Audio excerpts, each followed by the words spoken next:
Hi guys, welcome back to my channel. అందరూ ఎలా ఉన్నారు? నేనైతే చికెన్ కర్రీ చేస్తున్నానండి. ఎలా చేస్తాను, ఏమేమి వేస్తాను అనేది ఇప్పుడు నీతో షేర్ చేసుకుంటాను. రండి చూద్దాం. నేనైతే స్టవ్ ఆన్ చేసి ప్యాన్ అయితే పెట్టి ఆయిల్ అయితే వేసుకున్నాను. ఆయిల్ కొంచెం హీట్ అయిన తర్వాత ఆనియన్స్, పచ్చిమిర్చి అయితే వేసానండి. స్టవ్ సిమ్లోనే ఉంచి బాగా తిప్పుకోవాలండి ఆనియన్స్, పచ్చిమిర్చిని. తర్వాత 1 టేబుల్ స్పూన్ పసుపు అయితే వేసాను. కొంచెం రెడ్ కలర్లోకి వచ్చేదాకా బాగా వేపుకోవాలండి లో ఫ్లేమ్లోనే పెట్టి. తర్వాత కొంచెం రెడ్ కలర్లోకి వచ్చిన తర్వాత అల్లం తెల్లగడ్డ పేస్ట్ అయితే వేయాలి. ఆ పేస్ట్ కూడా పచ్చివాసన అంతా పోయేదాకా బాగా వేపుకోవాలండి లో ఫ్లేమ్లోనే పెట్టి. తర్వాత బాగా కడిగి పెట్టుకున్న చికెన్ అయితే వేసుకోవాలి. అల్లం తెల్లగడ్డ పేస్ట్ ఇప్పుడు చికెన్ ముక్కలకి బాగా పడుతుందండి. బాగా 2-3 సార్లు బాగా కలుపుకోవాలి. ఇప్పుడు 10 నిమిషాలు మూత పెట్టి అట్లాగే ఉడకనివ్వాలి.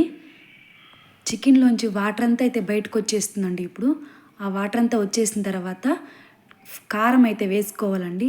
నేనైతే 3 టేబుల్ స్పూన్స్ అయితే వేసుకుంటున్నాను కారం వేసుకున్న తర్వాత కూడా బాగా తిప్పుకోవాలండి.